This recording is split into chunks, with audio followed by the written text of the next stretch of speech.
Last time, Rimuru wanted to join forces with the Lizardmen to defend against the orc army, which is why he is hurrying to the marshlands to meet their chieftain. However, a Lizardman called Gabiru has forcefully overthrown his father to become the new chieftain.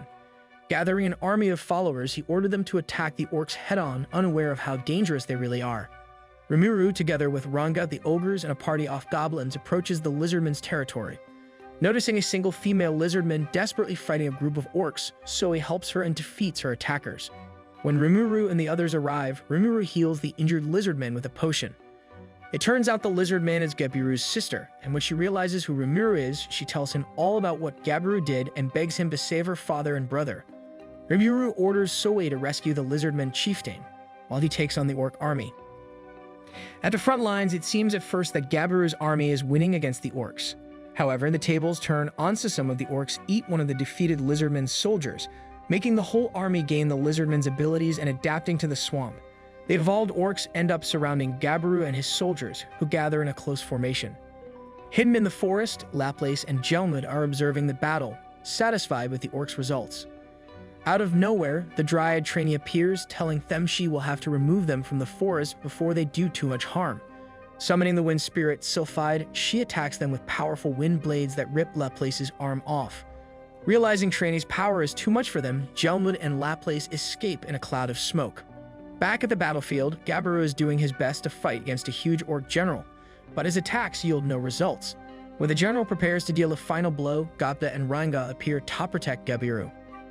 Benimaru, Cheyenne, and Hakaru also show up, announcing their arrival with huge explosions of black flame and decimating all orcs in their way. At the same time, Ranga turns into his latest evolution, a Tempest Star Wolf. Using a skill called Death Storm, he summons powerful tornadoes that kill the orc general and all the other orcs in Theria.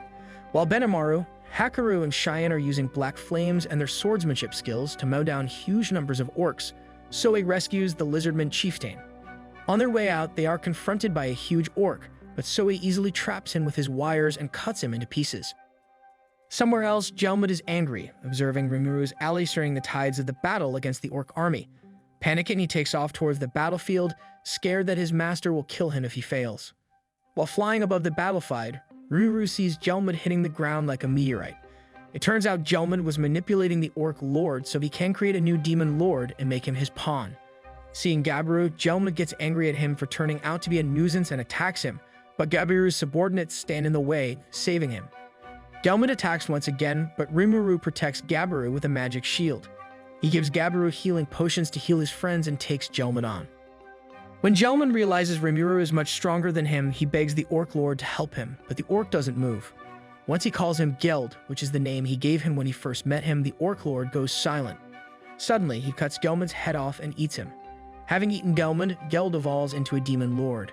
The ogres arrive and Cheyenne and Hakaru start attacking Geld, but he keeps regenerating.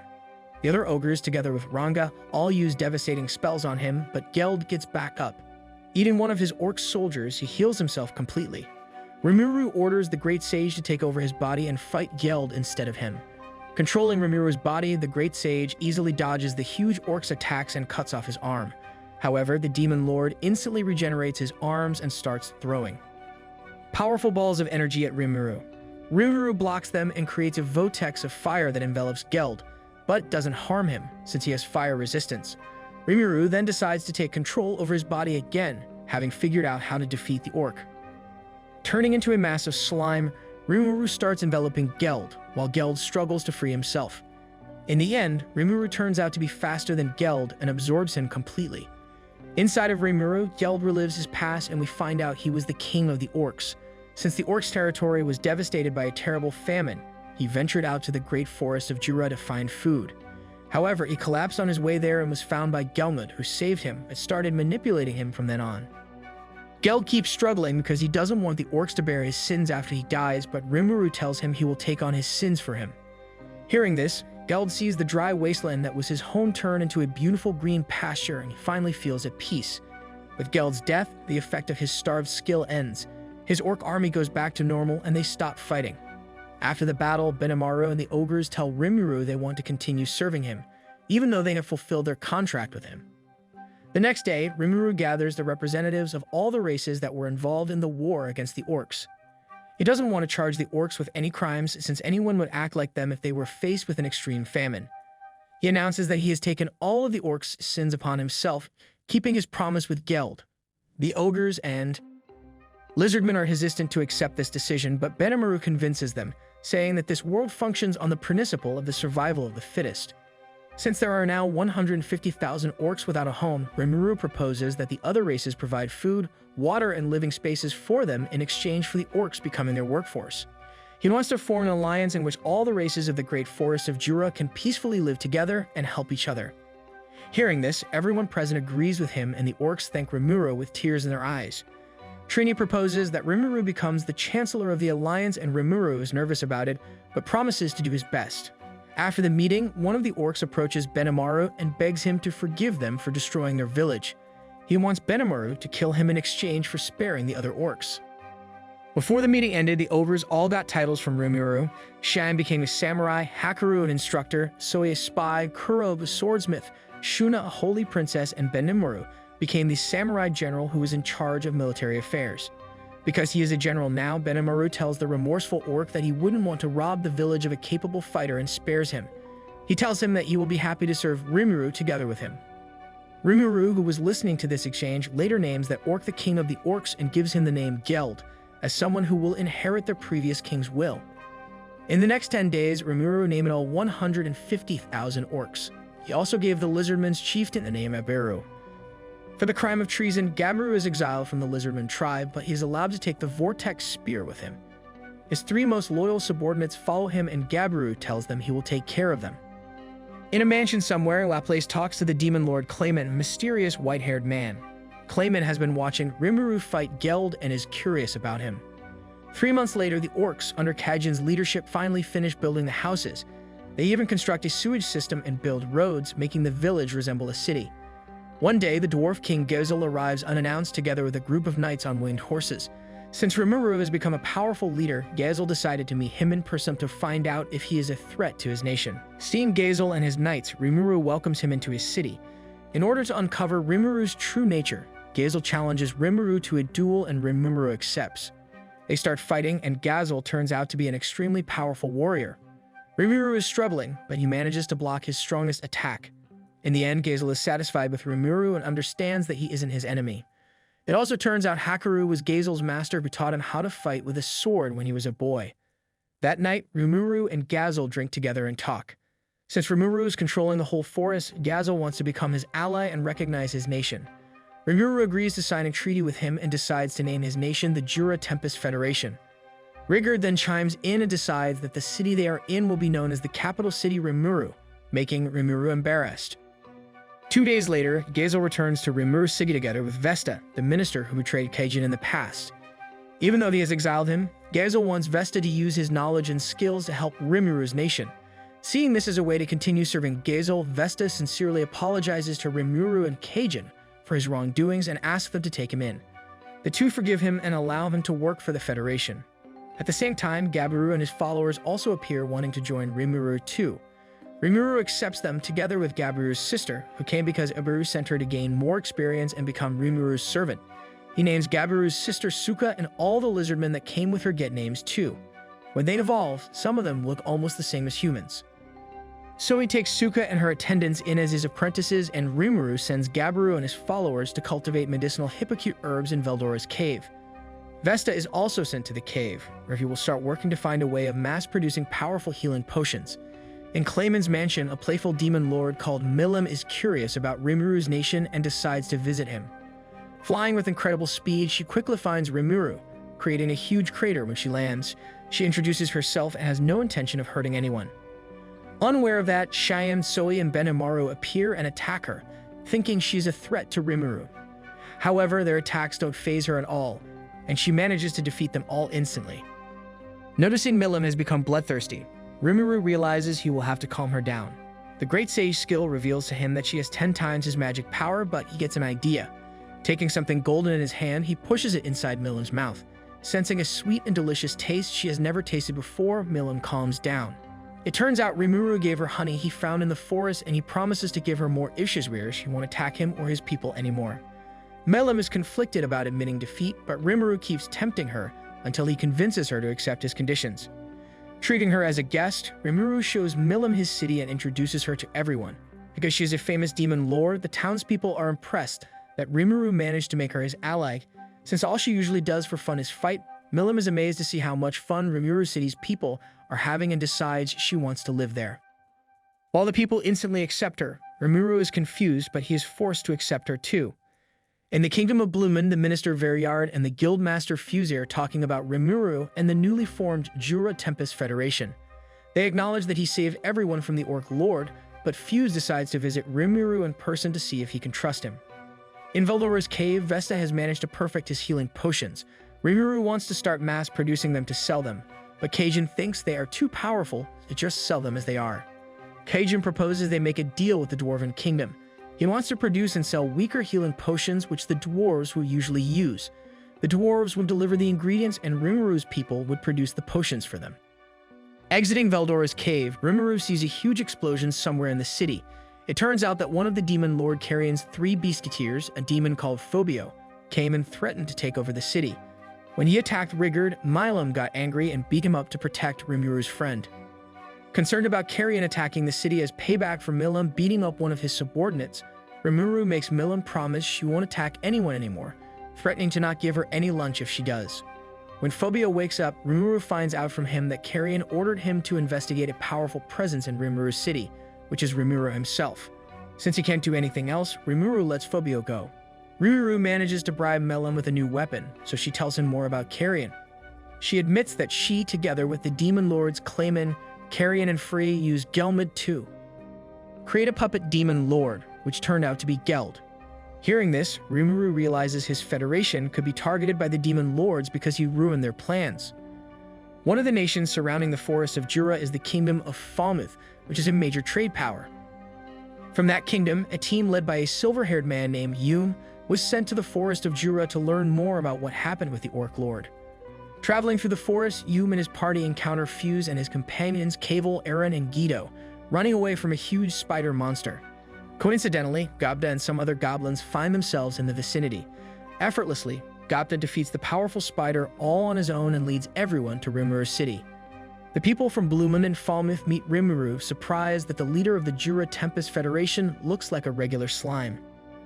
Rimuru asks Fuse if the Kingdom of Blumen would be willing to trade and network with his federation, mentioning that the Dwarven Kingdom has already acknowledged them. Fuse is impressed, but he still isn't sure if Rimuru is a threat to the humans or not. In order to convince him that his nation is peaceful, Rimuru lets him stay in the city for a while. He then asks Yum to change employers and work for him, since he's a mercenary.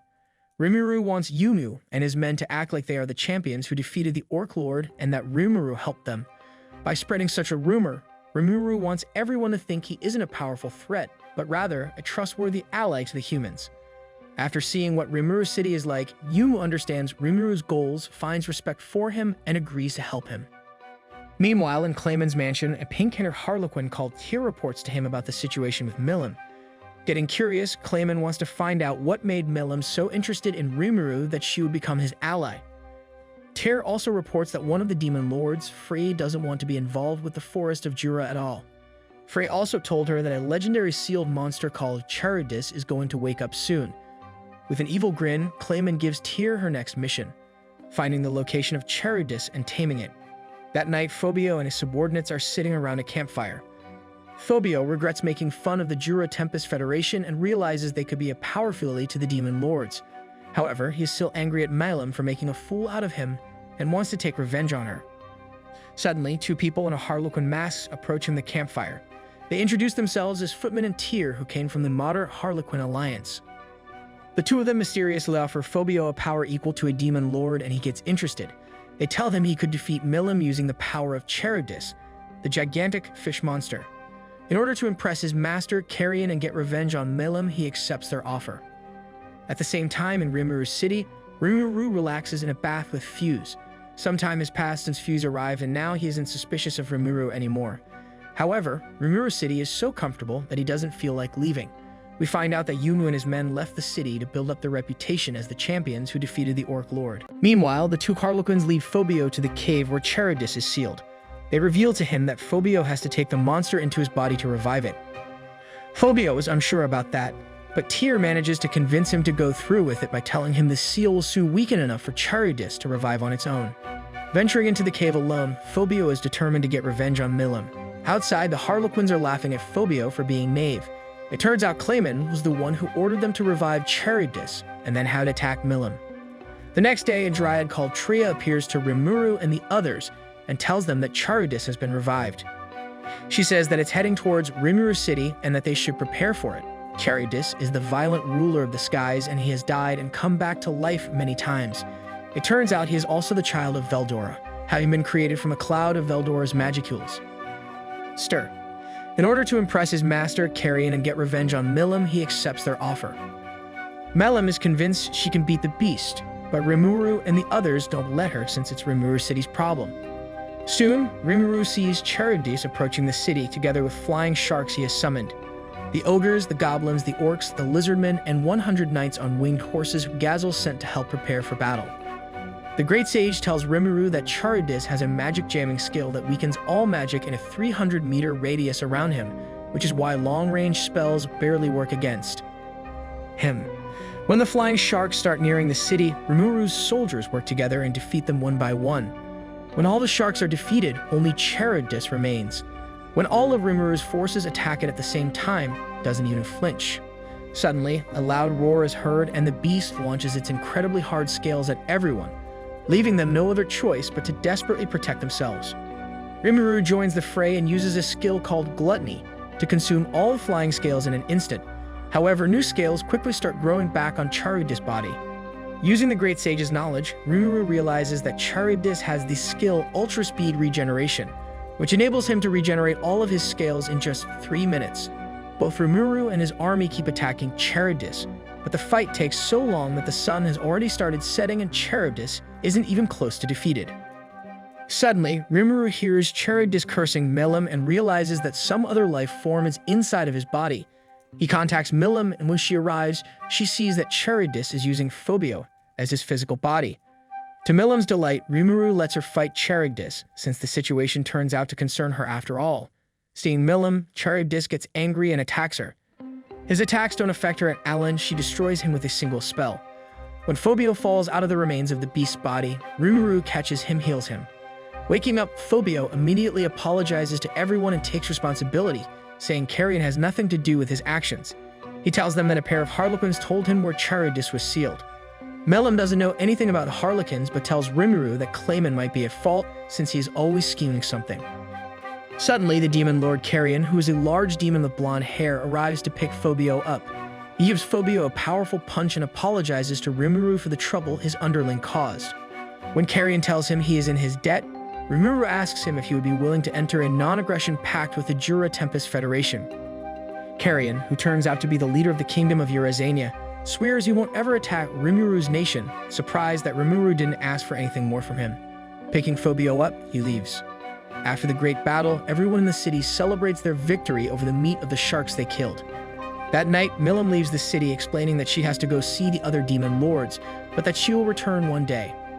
While he is sleeping, Rimuru dreams about a voice telling him to hurry to the royal capital and save a group of children there, remembering that Shizu told him about a school for otherworldly children in the royal capital of the kingdom of Ingrassia. He decides to travel there. He leaves Rimuru's city together with Ranga, entrusting his loyal subordinates to continue managing the city. The kingdom of Ingrassia is the home of Free Union, an organization that helps adventurers and that Yuki, one of Shizu's students, has established. After a 3-day journey, Rimuru arrives to the royal capital. Telling Ranga to hide inside of his shadow, he explores the huge modern city full of people. Locating the Free Union headquarters, he seeks the audience of Grandmaster Yuki, who is a plain-looking man. When Yuki sees Rimuru wearing Shizu's mask, he is immediately suspicious of him and attacks him with a powerful kick. Rimuru manages to block the kick and calm Yuki down, explaining to him what happened to Shizu. Soon, the two become friends over anime and manga, since Yuki is from Japan, just like Rimuru. Getting serious, Rimuru tells Yuki he wants to make Shizu's final wish come true and help her students. Wanting to help him, Yuki gives Rimuru a job as a teacher at Free Academy, where Shizu's former students are studying. Yuki tells him Shizu's students are 5 summoned children who were called into this world when different nations failed to summon a hero as a weapon. After they were summoned and thrown away, Shizu took them in and saved them. However, the children's bodies can't withstand the overwhelming power they received when they were summoned to this world, so they are expected to be in 5 years' time. Hearing this, Rimuru wants to continue Shizu's work and save the children somehow. As soon as Rimuru enters the classroom, he almost gets hit by a powerful magic blast. A boy called Kenya fired it, and Rimuru realizes all the children have a huge amount of magic power. There are 5 children. The boys called Kenya, Ryota, and Gil, and the girls called Alice and Chloe. Since they are aware that they will die soon, the children don't listen to Rimuru and they aren't interested in studying. In order to get them to cooperate, Rimuru threatens them using Ranga's presence. Telling the students that they will play a game, Rimuru gets them interested. Each of the students will have a mock fight against him. If they defeat him in 10 minutes, they win, but if they lose, they have to begin respecting him. We find out that Rimuru's real goal is decreasing the children's excess magic that is threatening to destroy them by having them fight him. The area Kenya wants to fight first, and he takes a sword that Rimuru prepared for him. When the fight starts, Kenya does his very best to hit Rimuru with his flame magic, but he can't do it. After 10 minutes without being able to score a hit, he loses. Next up is a quiet girl called Chloe. She uses water magic and imprisons Rimuru in a water prison, threatening to defeat him with blades made of water. However, Rimuru easily breaks out of the prison and Chloe loses. The next student is Gil, who fights using magic bullets. However, Rimuru blocks all of his attacks and he loses, just like the others. Next is the timid Ryota, who turns ferocious as soon as he starts fighting. Going berserk, he attacks Rimuru with enhanced physical attacks, but can't hit her and loses. In the end, an arrogant girl called Alice fights against Rimuru. She takes out stuffed animals and makes them attack Rimuru. Even though Rimuru recognizes she has great potential, the dolls can't harm him and Alice loses. After the last match ends, Rimuru looks at the children and sees that their magic energy hasn't decreased at all. However, he doesn't lose heart and swears he will save them. Showing them Shizu's mask, Rimuru tells the children that Shizu has entrusted them to him. Hearing this, the children tell Rimuru they trust him now. That night, Rimuru teleports himself to the forest to visit Trainee. He remembered that Shizu was also summoned as a child, but she didn't die from her overwhelming magic energy. Rimuru thinks the reason for that might be the fact that Leon Cromwell sealed Ifrit inside of her. He thinks that if he can make powerful spirits inhabit the children's bodies, he will be able to control their energy, and they won't die. Talking to Trainee, he finds out that there is a place called the Dwelling of Spirits, where spirits reside together with their queen. However, the only entrance she knew stopped working once the new Queen of Spirits appeared. During the following month, Rimuru is doing his best to find an entrance to the Dwelling of Spirits, but he has no luck. One day, he has a picnic with his students outside of the city. Suddenly, everyone feels a strange magical pressure in the air, and they see a huge sky dragon flying over them and towards the royal capital. Rimuru announces that he will go beat the dragon and protect the capital, while Ranga protects the kids. Reaching the city's walls, the dragon attacks them, but Rimuru quickly arrives and blocks its attack. Realizing the dragon is a lot weaker than Charybdis, he quickly absorbs it, leaving the nearby guards and a nearby merchant in awe. Later, Yuki tells Rimuru that a merchant called Mijalmil has invited him and the children for dinner because he saved him from the sky dragon. At Mijalmil's luxurious house, Rimuru and the children are served delicious food. The merchant is happy to be able to accommodate Rimuru and feels like he owes his life to him. It turns out Mijalmil knows everything about Rimuru since he has a trustworthy information network. Hearing this, Rimuru invites him to come to Rimuru City and teach the merchants there about selling their products to foreign nations. Mijalmil gladly accepts. While they're leaving, one of Mijalmil's attendants blesses the children in the name of the Queen of Spirits, and Rimuru overhears her. He asks her if she knows where the Dwelling of Spirits is, and she tells him where it is in exchange for a tip. Soon, following the girl's instructions, Rimuru, Ranga, and the children delve deep into a forest in the Republic of Ingrassia, where they finally find a wooden gate cut into a massive tree. The children are scared of entering, but trust Rimuru, and follow him through the gate. Inside, they find a long corridor, and Rimuru realizes there are magic traps set that are meant to confuse travelers, but he easily protects himself from them. While walking, they all hear voices laughing at them. When Rimuru asks them to take him to the Dwelling of Spirits, one of the voices agrees to help him, but before that, it wants to challenge him. With a bright light, the voice shows Rimuru and the others a path. Following the path, they get to a dead end, but the lights then expand to reveal that they are in an arena. In the middle of the arena, there is a pink robot. The voice tells Rimuru he will have to defeat it if he wants to find the spirits. While Ranga protects the children, Rimuru faces the robot. The Great Sage reveals to him that the robot is actually a golem made of magisteel and has high magic power. The golem suddenly starts throwing punches at him, and Rimuru dodges them while thinking of how to defeat it. Finally, he first traps it inside a net of threads and then burns it down to a cinder using magic. Since he defeated her golem, the owner of the voice reveals herself, scared of Rimuru destroying her too. It turns out she is a tiny fairy called Ramiris, who is one of the 10 great demon lords. When Rimuru tells her he knows the demon lord Milim, Ramiris realizes he is the famous slime from the forest of Jura. Surprised, the children also find out for the first time that Rimuru is actually a slime, and they are impressed. Giving Ramiris a cookie, Rimuru becomes friends with her. She admits that she didn't really intend to hurt him and that she only wanted to have fun scaring him. However, she didn't expect him to destroy her golem that she did made using complex spirit engineering. Hearing this, Rimuru remembers Vesta's failed Magisoldier project and realizes that the dwarves and the elves probably worked together on it. Ramiris confirms he is right. She tells him the project failed because they couldn't produce a Magicore that could serve as the Magisoldier's heart. Without it, the Magisoldier couldn't withstand the spirit power, so it went berserk and fell apart.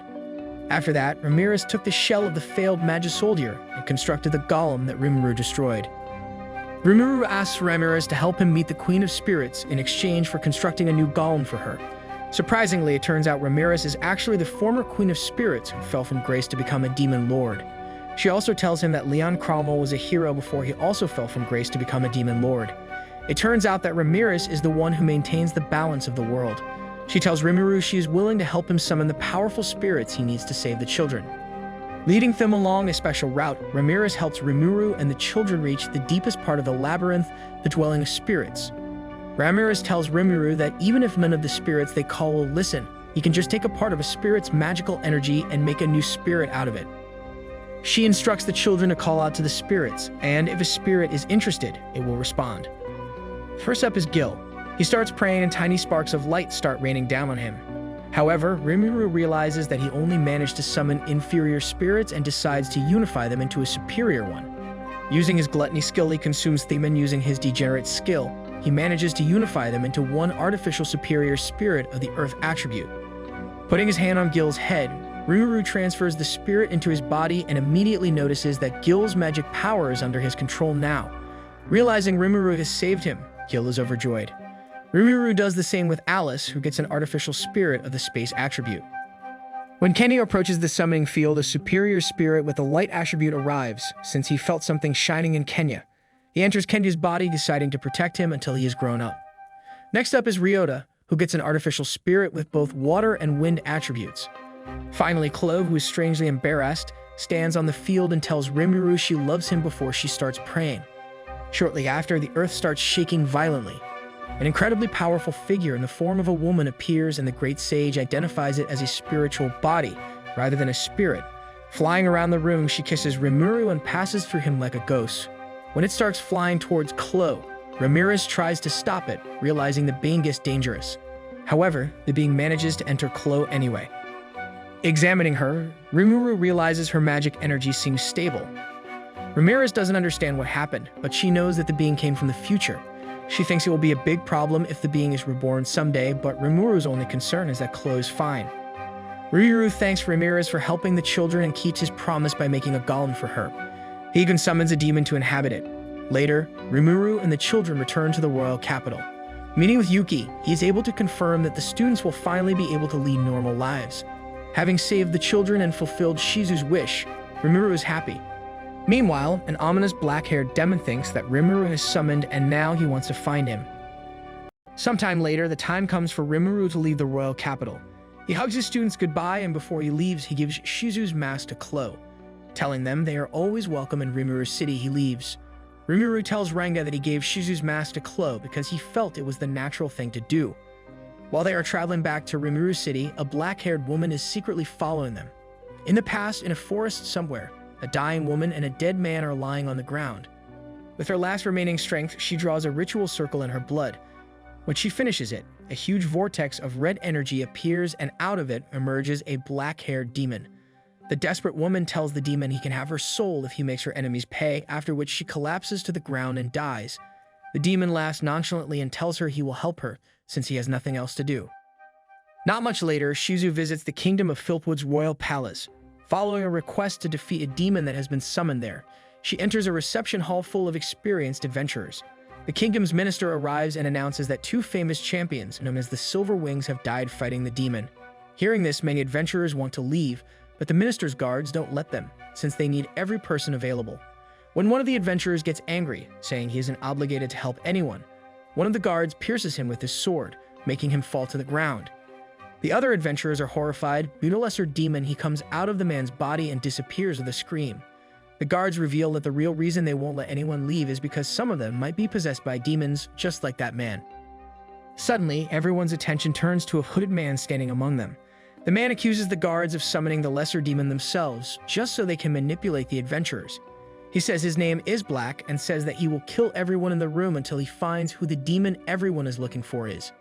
Hearing this, Shizu steps in front of him and decides to fight him.